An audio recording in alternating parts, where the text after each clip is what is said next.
En primera plana, Carlos Herranz. Bienvenidos en Primera Plana, un programa de Radio Francia Internacional y de France 24. Verán, esta semana vamos a hablar de geopolítica, pero a través de un elemento líquido, del café. Algo que ha vertebrado imperios e incluso nuestra cultura. Y para hablar de ello tenemos aquí, hoy, sentada a esta mesa, digamos, a toda la cadena del café. Desde el grano, desde el campo, hasta la taza en la mesa. Nos acompañan Laura de Mortas, es encargada de Relaciones Exteriores del Club Demeter, un espacio de reflexión sobre el sector agrícola y agroalimentario. Bienvenida, Laura. Muchas gracias. Víctor Girón, productor e importador de café hondureño en París. Bienvenido. Muchas gracias. Alice Fremont, ella es formadora en profesiones del café en el centro especializado Café Cafemetri. Bienvenida. Gracias. Y Francesco Rubino es manager general de un coffee shop, César y Georgette en París. Bienvenido. Muchas gracias. Geopolítica del café, hoy nuestro asunto en Primera Plana. Comenzamos. Bueno, cada día 2.250 millones de veces alguien en algún rincón del planeta levanta, como lo tengo yo en mi mano, una taza de café. Bueno, este es de máquina, les tengo que decir, ¿eh? Y da el primer sorbo a su café. Desde Brasil hasta Guatemala, pasando por Honduras, por Colombia, el café no es solo una bebida, es un pulso económico que late con fuerza en cada grano. La producción cayó en 2025 en Brasil, el consumo se ha disparado en Estados Unidos y los precios alcanzan máximos históricos. Entre sequías, plagas y tensiones comerciales, los grandes productores latinoamericanos se juegan su futuro en un mercado volátil. En este mundo donde un arancel o una jugada diplomática pueden mover millones de sacos, la humilde taza de café se revela a la vez pues como un elemento invisible de la geopolítica, y de ello vamos a hablar hoy, pero antes vamos a leer la prensa. Este artículo del País explica por qué el precio del café se ha disparado y cita el cambio climático, la sofisticación de la demanda y la conversión del café en objeto de especulación en la bolsa de Nueva York. Este otro del diario La Opinión, aquí en Francia, habla del boom de los coffee shops en Francia en clara expansión desde el año 2010. La revista especializada Gris Café, el cambio climático ha provocado un aumento vertiginoso de los precios del café. Bueno, el sector cafetero vive una coyuntura en la que convergen muchos de los asuntos de la actualidad mundial. Casi tenemos a todo el periódico en la taza de café y que han disparado sus precios. El cambio climático, los fenómenos extremos, los aranceles de Trump, la especulación en bolsa. No sé, Laura, si estudiando el café podemos estudiar el mundo. Claro que sí, o sea, cuando hablamos de café no hablamos solo de una bebida y cuando hablamos de café como por otros productos agroalimentarios, o sea, ya dejamos de hablar solo de un producto agrícola, hablamos de un instrumento de diplomacia internacional, de política exterior y que permite a los países de obtener lo que quieren en la mesa de las negociaciones con otros, con más o menos fuerza según su estrategia, pero claro, o sea, hablamos de clima, de política, hablamos de relaciones internacionales, así que sí, podemos estudiar el mundo con el café. Víctor es tanto productor como importador de café. Si no me equivoco, Brasil es la primera potencia, suministra un tercio de la producción normal. Sin embargo, parece que la sequía produjo una fuerte bajada en 2025, ¿no? Que afectó tanto a Brasil como a Vietnam. Afecta al mundo entero. Al mundo. Porque lo que determina el precio del café, y la experta puede precisar tal vez lo que digo, es lo que produce Brasil, lo que produce Vietnam, lo que producen los mayores países productores, va a determinar el volumen de café en circulación y por lo tanto va a determinar el precio de café en bolsa.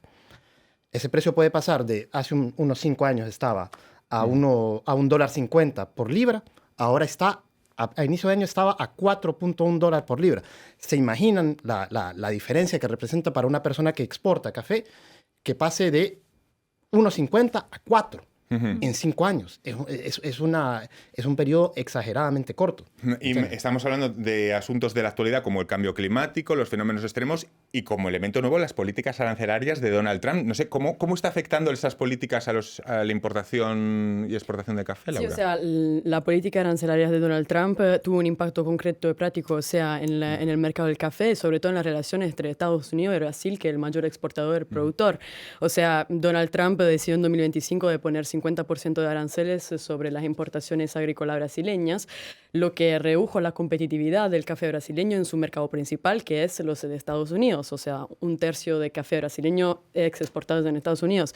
Así que claramente esas exportaciones en los Estados Unidos se desplomaron y los compradores americanos tuvieron que buscar otros mercados a bajo precio para hacer frente también al aumento de los precios por los consumidores en el mercado interno. Entonces Brasil tuvo que hacer lo mismo. Brasil tuvo que redirigirse hacia otros mercados, especialmente China.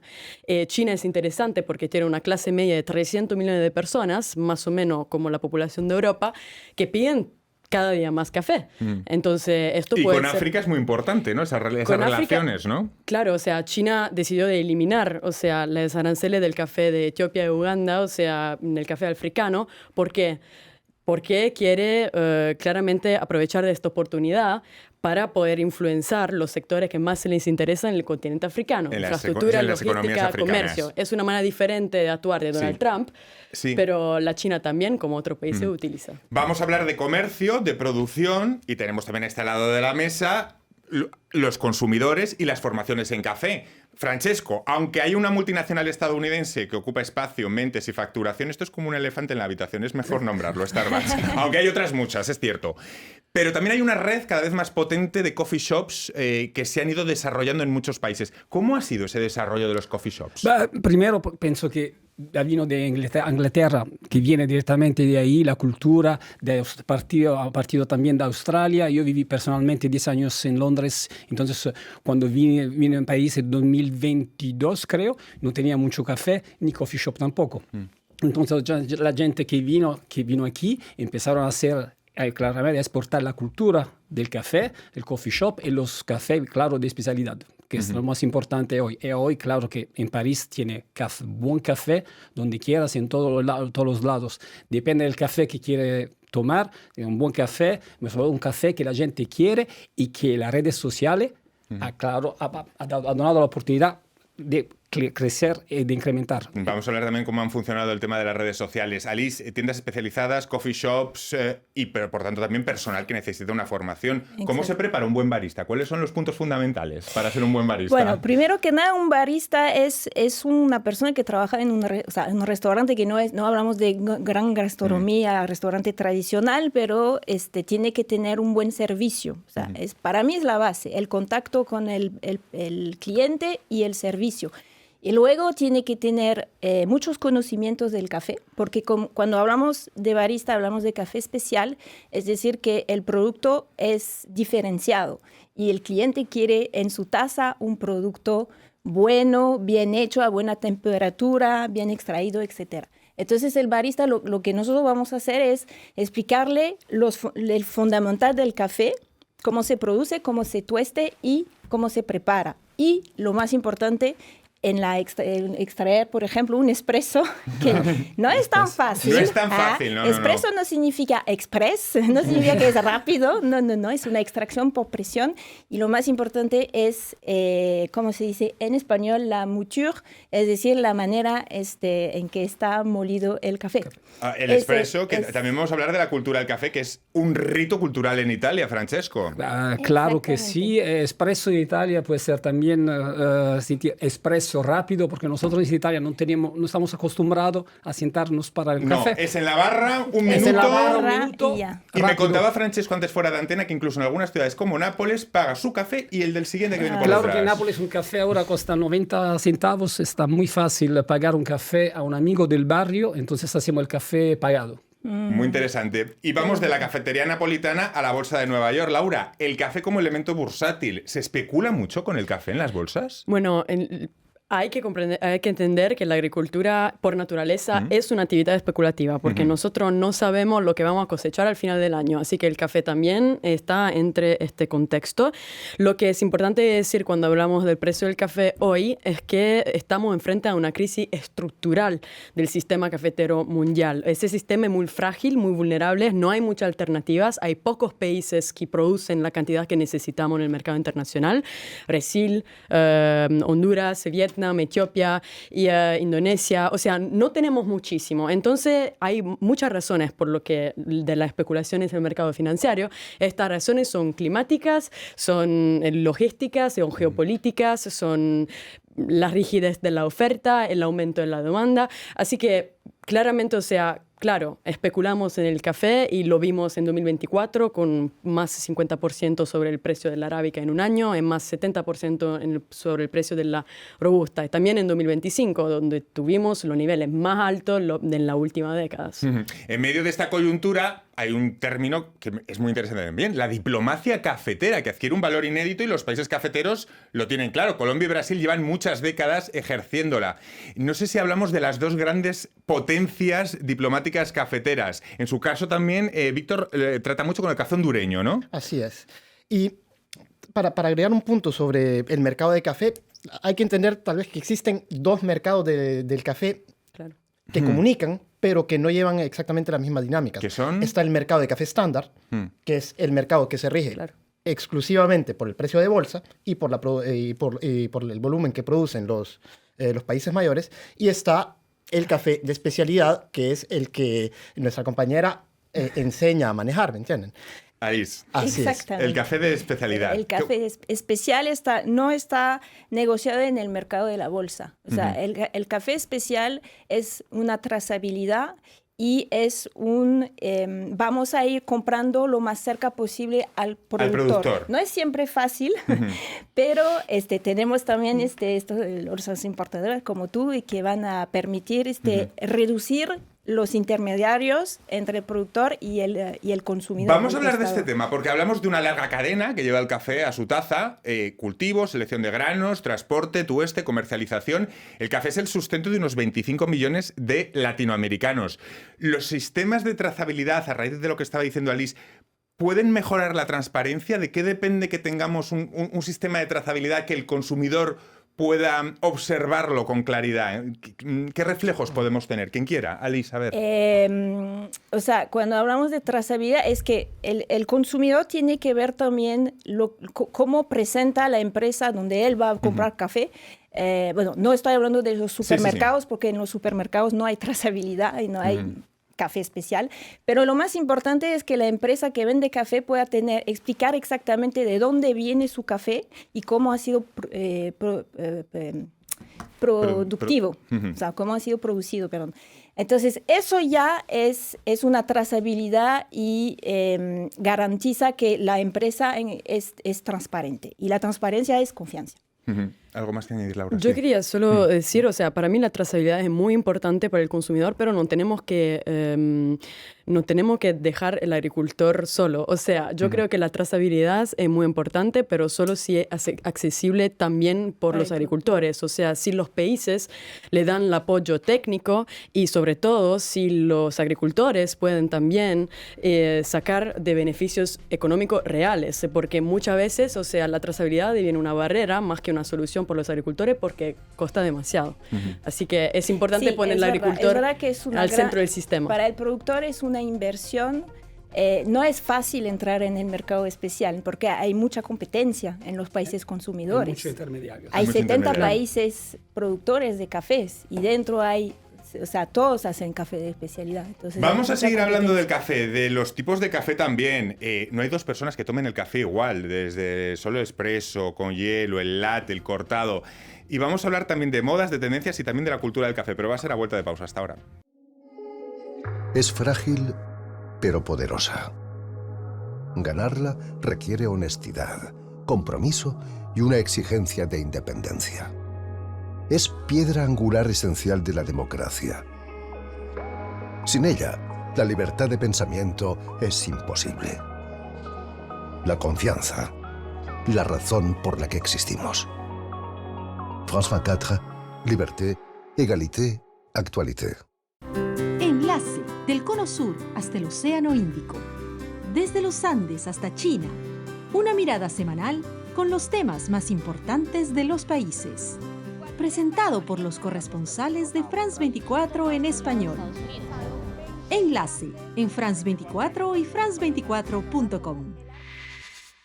Seguimos en Primera Plana esta semana hablando de la geopolítica del café, un tema realmente interesante. Tenemos en esta mesa toda la cadena del café, encargada de Relaciones Exteriores del Club Demeter, Laura de Murtas, Víctor Girón, que es productor e importador, Alice Fremont, que forma Profesionales del Café, y Francesco Rubino, que es manager general de Coffee Shops. Así que ya ven ustedes que tenemos aquí la taza de café distribuida desde el grano hasta la que toman ustedes en el coffee shop. Bueno, al seguir el rastro del café desde el campo hasta la taza, estos sistemas fomentan prácticas agrícolas respetuosas con el medio ambiente y proporcionan a los consumidores la información necesaria para tomar decisiones éticas. Y os pregunto, ¿cómo puede el consumidor asegurarse de ello? ¿En qué nos tenemos que fijar en el empaquetado del café para que asegurarnos lo más posible de esos valores éticos? Para mí, la única manera confiable de apoyar prácticas éticas en el café no está en lo que uno ve, está en lo que uno prueba. Es educar su paladar a aprender a identificar los cafés de calidad. El café de calidad, mecánicamente, estructuralmente, está producido en mejores condiciones. Eso siempre es así. ¿Por qué? Desde las personas que trabajan en la finca, tiene que desarrollarse relaciones de más largo plazo con el dueño de la finca, porque se le necesita enseñar a las personas a recoger granos maduros solamente, por ejemplo, porque se les paga mejor a estas personas, porque de todos modos el margen de la finca es mayor. Y en toda etapa de la cadena, si usted prueba un café de calidad, va a estar apoyando una cadena más responsable que un café del comercio, seguramente. De ahí existen labels, existen sistemas, digamos, teóricos prácticamente de trazabilidad, que está bien, pero tengamos en mente en dónde funcionan estos sistemas. Funcionan en lugares muy, muy rurales, funcionan en lugares relativamente corruptos, funcionan en lugares en donde esa no es la prioridad necesariamente del productor, porque el productor no saca necesariamente un valor agregado de eso. Por lo tanto, confíen en su lengua más que en lo que ven. Estoy de acuerdo. Sí. Qué interesante y qué respuesta además tan sencilla y tan interesante. Hagamos brevemente, si les parece, una guía del café mundial, porque a lo mejor no todos nuestros oyentes y telespectadores son cafeteros. Rápidamente, tipos fundamentales, textura del grano y sabor. Digamos que arábica y robusta son las dos grandes familias que conocemos todos.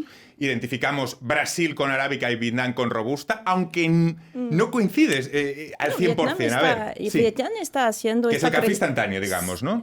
Sí, o sea, robusta no, hay también cafés, o sea, hay robustas especiales también, ¿no? Bueno, Tiene he visto, también. Más pero, conocido. bueno, pero Vietnam está haciendo un trabajo muy bueno con los arábicas en el mundo del café especial, o sea, como siempre.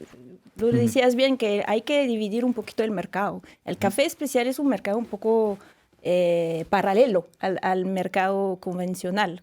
No, sí, Vietnam tiene también buenas arábicas. Y luego tendríamos Etiopía. Y la de Etiopía también tienen muy buenos cafés. Es el origen del Perú café. También, ¿no? Y Perú también. Perú también. Ahora en Perú están empezando a cruzar la genética de la planta del café.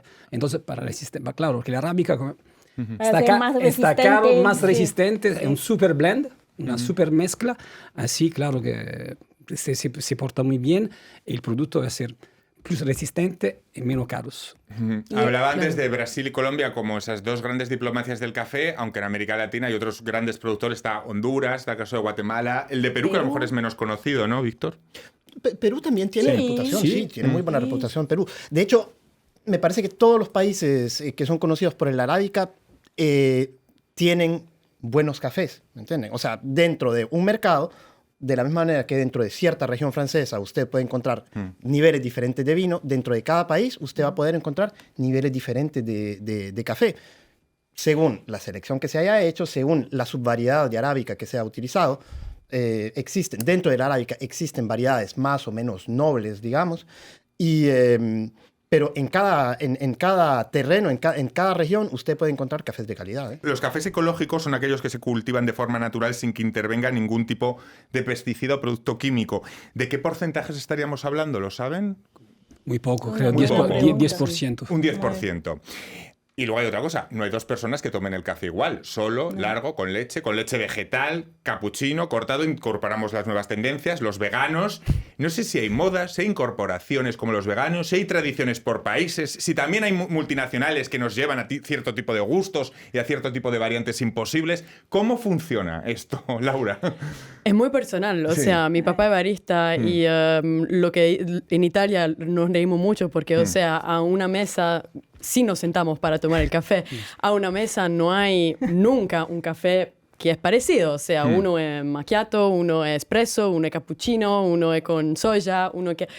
Así que es muy personal y entonces, bueno, después hay modas también, moda, o sea, hay que seguir también Claro, estos usted trends. trabajando, Francesco, en un Sí. coffee shop debe saber mucho de modas. Claro, nos ha Aunque, afectado aunque mucho. no precisamente los coffee shops tienen que seguir las modas digamos, de las grandes multinacionales americanas, ¿no? Eso no tiene por qué. Tenemos claro que nos ha afectado mucho. Somos pasado de un café simple como un espresso, cappuccino, un café con leche o como en España, y ahora tiene toda la variedad de leches vegetales, tiene de soya, tiene de todo. Y ahora, claro que tenemos también el problema de las personas, gracias a las redes sociales, que, claro, no lleva mucha gente. Y la gente que se pone ahí a trabajar, tenemos los nómades del trabajo que se pone ahí al coffee shop para 45 minutos.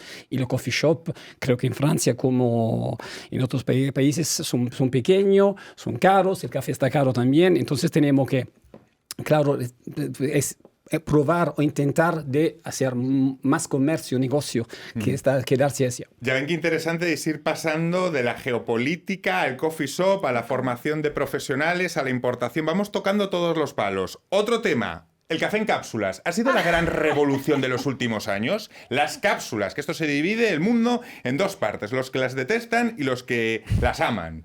No sé en qué parte se sitúan Café en ustedes, aunque lata, lo puedo café en imaginar. lata. A ver, Alice. Es un café en lata, en realidad. No, el problema de los industriales han logrado una cosa increíble, impresionante, es estandarizar el gusto del café. O sea, las cápsulas tienen todas el mismo sabor, ¿ok? Entonces, ok, pero para mí un café tiene que tener distintos aromas, o sea, tengo que sentir afrutado, o de repente más flores, o sea, es mi placer. Luego todos los gustos están en el mundo. No sé si ustedes por aquí son partidarios o no. De acuerdo, No. total. Y hay un problema de frescura también, hay porque un problema el de café frescura. ya está molido. Víctor. En efecto, digamos, lo que ha sido positivo ya desde, bueno, Starbucks, a la tendencia de las cápsulas, es que la gente se interesa más por el café. Ahora, entonces eso me parece un positivo Una lectura neto. positiva, efectivamente. Sin embargo, estén conscientes que lo que pagan por las cápsulas Nespresso, están pagando lo que usted debería de pagar por un café de muy alta calidad y usted no está obteniendo un café de muy alta calidad. Creo que con lo que está invirtiendo usted en Nespresso, puede invertirlo mejor en cafés que le van a dar un panel mucho mayor de gustos. Sí, y hoy día se ha desarrollado mucho las máquinas en grano, o sea, que tiene todo incorporado y puedes comprar en un tostador café ya en grano, entonces está fresco y lo puedes moler y todo. Y ya. También hay la cuestión ambiental, La o sea, cuestión Y la sí. cuestión de las ambiental, cápsulas. por supuesto, Así que aunque si tenemos ahora que- hay cápsulas que se reutilizan. si tenemos que tomar pero una bueno. decisión ética, premiar los agricultores más sostenibles y que respetan el ambiente, o sea, la cápsula... Exacto. Muy Tengo interesante dudas. todos los consejos que estamos aprendiendo en este programa, que se están aprendiendo muchas cosas hoy aquí. Vamos a la cultura, vamos a abrirnos a historias del café.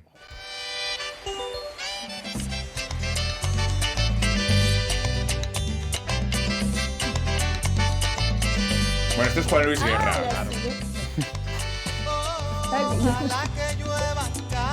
Ojalá que llueva café en el campo. Bueno, el café más caro del mundo, fíjense, tiene origen escatológico. La civeta, un animal de apenas 3 kilos, ingiere el grano de café y sus deposiciones... Bueno, iba a decir la mierda. Debidamente lavadas y tostadas, se convierten en un producto de lujo. El café más caro del mundo, su taza puede superar $70. No sé si sabían lo de la civeta. Sí, claro, ¿Esto sabemos es lo de la moda civeta. tonta o es no? marketing. Es marketing o sea, puro y duro. Sobre todo hay una cuestión fundamental en esto, es cómo tratan a los animales hoy día en Indonesia, cuando producen este tipo de café y no hay una organización estatal o una institución que puede decir, ok, el 100% de la producción que se exporta viene de ese animal. De ese animal. Entonces, vamos con otra historia. Este es Frank Sinatra.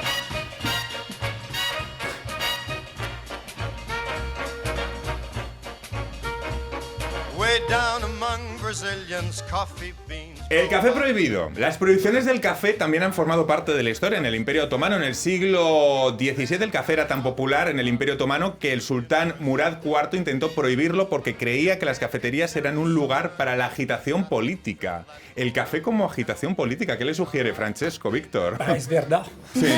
Es verdad. Tanta cafeína al poder no le viene bien. Te sube a la cabeza y entonces vas a pensar cosas que no piensas si te toma una taza de té.